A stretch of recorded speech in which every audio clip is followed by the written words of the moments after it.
अब जो है हम चतुर्भुज के प्रकारों को जो है पढ़ेंगे। ओके, तो एक एक करके जो है हम जितने भी चतुर्भुज हैं उनके सारे प्रकारों को पढ़ेंगे और अच्छे ढंग से समझेंगे। ओके, तो चलिए स्टार्ट करते हैं। तो देखिए, सबसे पहला है समलंब चतुर्भुज। क्या समझ में आ रहा है? समलंब है ना, यानी कि समलंब यानी कि समान लंबाई, इस टाइप का कुछ वर्ड आ रहा है समझ में। तो देखिए क्या है, वह चतुर्भुज जिसमें सम्मुख भुजाओं का एक युग्म समांतर हो समलंब चतुर्भुज कहलाता है। तो देखिए, सम्मुख भुजा क्या होती है, हमने इससे पहले जो है पढ़ा था। क्या होती है सम्मुख भुजा? आमने सामने की भुजा को क्या कहते हैं? सम्मुख भुजा कहते हैं। तो चतुर्भुज में कितने सम्मुख भुजाएं होती है? 2 सम्मुख भुजाएं होती हैं। आपका AB और ये CD, ये क्या है? सम्मुख भुजा है। इसी प्रकार से ये AD और आपका BC, ये क्या है? एक सम्मुख भुजा है। ओके, तो देखिए इसमें 2 क्या है? सम्मुख भुजाएं हैं।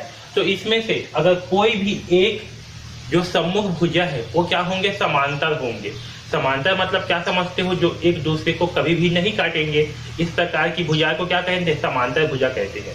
तो ये जो 2 सम्मुख भुजाएं हैं, इसमें से अगर कोई भी एक भुजा, ठीक है, कोई भी एक भुजा का युग्म जो है अगर समांतर भुजा है तो इसे हम क्या कहेंगे? समलंब चतुर्भुज कहेंगे। जैसे कि इसमें देखिए जो AB है और ये CD, ये दोनों क्या है? एक दूसरे के समांतर है, यानी कि इन एक दूसरे को जितना भी आगे या पीछे बढ़ाया जाए ये कभी भी नहीं काटेंगे। ओके, तो इसमें क्या है आपका? ये जो AB है और ये जो CD है, ये क्या है?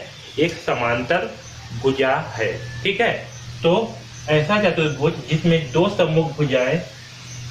सम्मुख भुजाओं का एक युग्म समांतर हो उसे हम समलंब चतुर्भुज कहेंगे। ओके, तो यहाँ पास क्या है? AB और CD दोनों क्या है? समांतर भुजाएं हैं। तो ये क्या होगा? आपका समलंब चतुर्भुज होगा। इसी प्रकार से ये जो है कुछ इस प्रकार से भी बन सकता है। देखिए, जैसे कि ये है आपका, ये कुछ इस प्रकार से, ठीक है, इसके नाम देते हैं ABCD। तो यहाँ पर देखिए, ये जो आपका AD भुजा है, क्या है? AD भुजा और जो आपका BC भुजा है, इसमें क्या है? ये दोनों जो है समांतर भुजा है, यानी कि एक दूसरे को कभी नहीं काटेंगे। ओके, और ये जो है आपका समांतर भुजाएं नहीं है। ठीक है, ये जो है एक दूसरे को कभी भी काट सकते हैं। तो देखिए इसमें का एक युग्म क्या है? ये दोनों युग्म जो है ये दोनों जो है समांतर भुजाएं है। तो ये भी क्या होगा? आपका समलंब चतुर्भुज होगा। ठीक है, तो 2 सम्मुख भुजाओं में से अगर कोई भी एक भुजा समांतर भुजा है तो आपका क्या होगा? वह चतुर्भुज जो है आपका समलंब चतुर्भुज होगा। ठीक है, चाहे ये भुजा जो दोनों समांतर हो या तो फिर ये दोनों भुजाएं समांतर हो, कोई भी एक युग्म जो है अगर समांतर होगा तो क्या होगा? आपका समलंब चतुर्भुज होगा। ओके, अब देखिए दूसरा समद्विबाहु समलंब चतुर्भुज। ओके, तो देखिए क्या होती है? वह समलंब चतुर्भुज, इसमें क्या बोल रहा है? वह समलंब चतुर्भुज, यानी कि वह समलंब चतुर्भुज जो है समद्विबाहु चतुर्भुज होगा जिसकी असमांतर भुजाएं समान हो। ओके, तो समलंब चतुर्भुज में क्या होता है? एक सम्मुख भुजा क्या होती है? समांतर होती है और एक जो है असमांतर होती है। तो जो असमांतर भुजाएं का मान जो है समान होगा, यानी कि उसकी लंबाई जो है समान होगा। वे समांतर नहीं होंगी, उसकी लंबाई क्या होगा? समान, यानी कि एक ही माप का होगा। जैसे कि यहाँ पर देखिए, ये जो AB है और ये जो CD है, ये क्या है? समांतर भुजाएं हैं, यानी कि एक दूसरे को कभी नहीं काटेंगे। ओके, और ये जो आपका DA है और जो AB है, BC है, ये क्या है? असमांतर भुजाएं हैं, यानी कि एक दूसरे को काटेंगे। तो ये जो असमांतर भुजाएं हैं अगर इसकी लंबाई जो है समान हो, जैसे कि आपका DA का लंबाई अगर 10 सेंटीमीटर होगा तो आपका CB का लंबाई भी कितना होगा? 10 सेंटीमीटर होगा। ठीक है, तो इस प्रकार की जो चतुर्भुज होती है, जो समलंब चतुर्भुज होती है, इसे हम समद्विबाहु समलंब चतुर्भुज कहते हैं। है समझ में? तो चतुर्भुज की जो असमांतर भुजाएं हैं, ठीक है, वो अगर समान लंबाई की हो तो हम उसे क्या कहेंगे? समद्विबाहु समलंब चतुर्भुज कहेंगे। ओके, आया समझ में? तो परिभाषा को जो है आप लिख लीजिए और इसे एक बार पढ़ के देखिए। ठीक है, तो आपको और अच्छे ढंग से समझ में। अब देखिए तीसरे प्रकार के चतुर्भुज क्या है? समांतर चतुर्भुज। ओके, तो समांतर से क्या समझ में आ रहा है? समांतर मतलब क्या होती है? जो एक दूसरे को कभी नहीं काटती, ऐसा भुजा को क्या कहते हैं? समांतर भुजा कहते हैं। ओके, तो देखिए इसमें क्या है? समांतर चतुर्भुज, यानी कि समांतर चारों भुजाएं। आ रहा है कुछ समझ में? अब देखिए समझिए क्या है परिभाषा। वह चतुर्भुज जिसमें सम्मुख भुजाओं के दोनों युग्म समांतर हो। ठीक है, तो सम्मुख भुजा क्या होती है? आमने सामने की भुजा को हम सम्मुख भुजा कहते हैं। तो जो सम्मुख भुजाएं हैं, इसमें कितना सम्मुख भुजा है? 2 सम्मुख भुजाएं होंगे। इसका सम्मुख होगा ये और इसका सम्मुख होगा ये। तो ये जो दोनों सम्मुख भुजाएं हैं ये क्या होना चाहिए, समांतर होना चाहिए, यानी कि AB और CD ये दोनों क्या होना चाहिए, समांतर। इसी प्रकार से AD और BC ये दोनों क्या होना चाहिए, समांतर। तो अगर ये दोनों जो है समांतर हैं तो इस प्रकार के चतुर्भुज को समांतर चतुर्भुज कहेंगे। ओके, तो ऐसे चतुर्भुज जिसमें दोनों सम्मुख भुजाएं समांतर हो उसे हम समांतर चतुर्भुज कहेंगे। ओके, यानी कि AB और CD ये एक दूसरे के समांतर होंगे और आपका AD और BC ये एक दूसरे के समांतर होंगे। ठीक है, तो इस प्रकार से बना चतुर्भुज समांतर चतुर्भुज कहलाता है। अब चलिए सम चतुर्भुज को समझते हैं। तो देखिए सम चतुर्भुज, सम से क्या समझ में आ रहा है, समान। ठीक है, चतुर्भुज यानी कि चारों भुजाएं, तो जिसके चारों भुजाएं समान हो उसे क्या कहेंगे, सम चतुर्भुज कहेंगे। तो देखिए क्या होगा, ऐसा समांतर चतुर्भुज, तो सम चतुर्भुज क्या होगा, ऐसा समांतर चतुर्भुज। और समांतर चतुर्भुज क्या होती है, जिसकी सम्मुख भुजाएं समांतर हो, यानी कि एक दूसरे को कभी नहीं काटते हैं। ओके, तो ऐसा समांतर चतुर्भुज जिसकी आसन्न भुजाएं बराबर हो। आसन्न मतलब क्या, एक दूसरे से लगा हुआ, जैसे कि AB से क्या लगा हुआ है, BC, इसी प्रकार से AB से ही AD लगा हुआ है।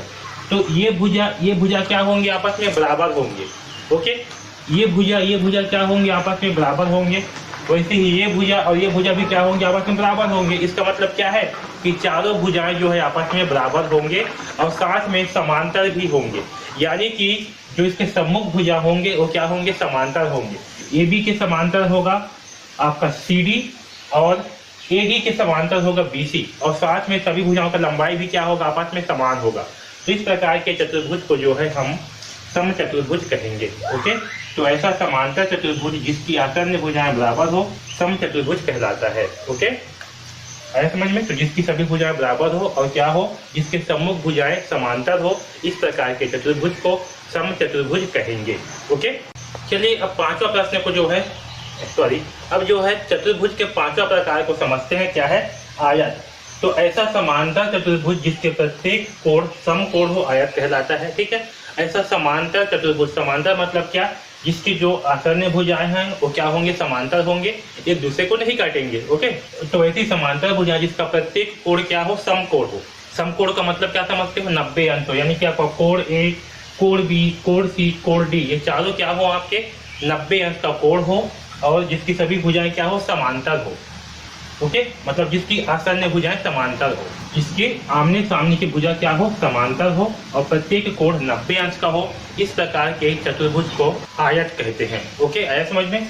अब देखिए दूसरा वर्ग। वर्ग क्या होती है, वर्ग एक ऐसा आयत है, यानी कि वर्ग जो है एक ऐसा आयत है जिसमें दो आसन्न भुजाएं बराबर हो। आसन्न मतलब क्या, एक दूसरे से लगा हुआ, यानी कि इसके समांतर ये होगा, इसके समांतर ये होगा और इसके समांतर ये होगा, यानी कि जिसमें चारों भुजाएं क्या हो, आपस में बराबर हो और साथ में प्रत्येक कोण जो है वो 90 अंश का हो। तो इस प्रकार का चतुर्भुज को हम वर्ग कहते हैं। ओके, दूसरे शब्दों में कह सकते हैं कि ऐसा समांतर चतुर्भुज जिसकी सभी भुजाएं बराबर तथा प्रत्येक कोण समकोण को वर्ग कहलाता है। ठीक है, तो ऐसा समांतर चतुर्भुज जिसकी प्रत्येक भुजाएं जो है समान लंबाई की हो और प्रत्येक कोण 90 अंश का हो, समकोण हो, इस प्रकार के चतुर्भुज को वर्ग कहते हैं।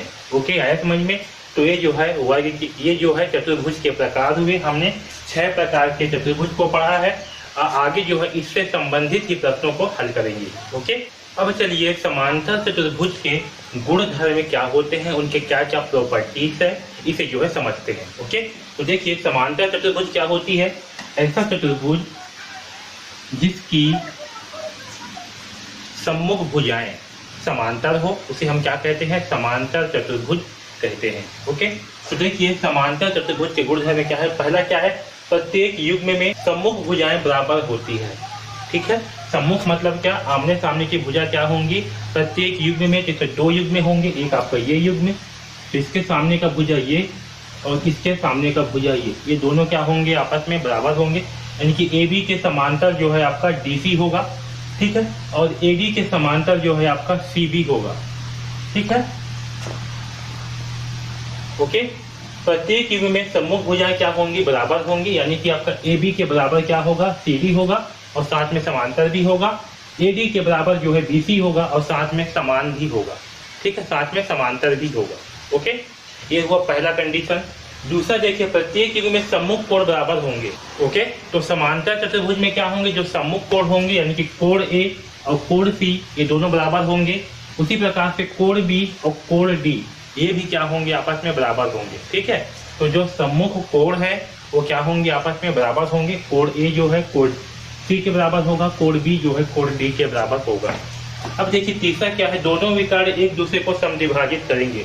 तो किसी भी चतुर्भुज में दो विकर्ण होते हैं, एक विकर्ण है आपका ये AC वाला पॉइंट, तो क्या बोल रहा है, दोनों विकर्ण एक दूसरे को समद्विभाजित करते हैं। तो ये जो दो विकर्ण हैं, ठीक है, इसमें ये दोनों विकर्ण, तो ये जो दोनों विकर्ण हैं ये क्या करेंगे, एक दूसरे को जो है समद्विभाजित करते हैं, यानी कि समान दो भाग में बांटते हैं।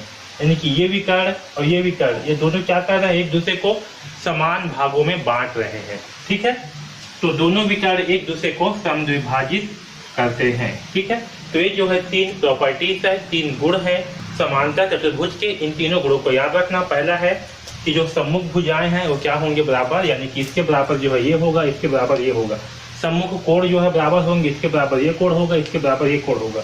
और जो विकर्ण है, ये विकर्ण और ये विकर्ण ये एक दूसरे को समद्विभाजित करते हैं, यानी कि समान दो भागों में बांटते हैं। ओके, तो ये तीन जो है समांतर चतुर्भुज के गुण धर्म है, इसे याद रखना। ओके, ये आगे बहुत काम आएगा।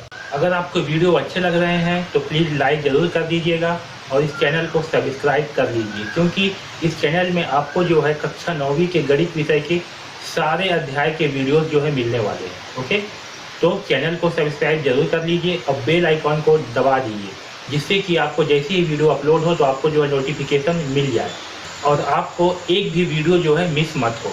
ओके, अगर आपको कुछ भी डाउट है तो आप जो है हमें कमेंट्स बॉक्स में कमेंट्स करके बिल्कुल पूछ सकते हो। ओके, अगर आप जो है कक्षा 9वीं के गणित विषय का कंप्लीट कोर्स चाहते हो बहुत ही कम दाम पर, जिसमें आपको प्रश्नावली के सारे प्रश्नों के हल मिलेंगे, सारे कॉन्सेप्ट के मिलेंगे और साथ ही में आपको जितना भी प्रश्न पूछना है, जितना भी डाउट पूछना है आप हमें पूछ सकते हो। इस कोर्स का लिंक जो है आपको डिस्क्रिप्शन में दिया हुआ है, वहां से जा करके जो है आप इस कोर्स को परचेज कर सकते हो। ओके, तो DKP एकेडमी से जुड़ने के लिए धन्यवाद।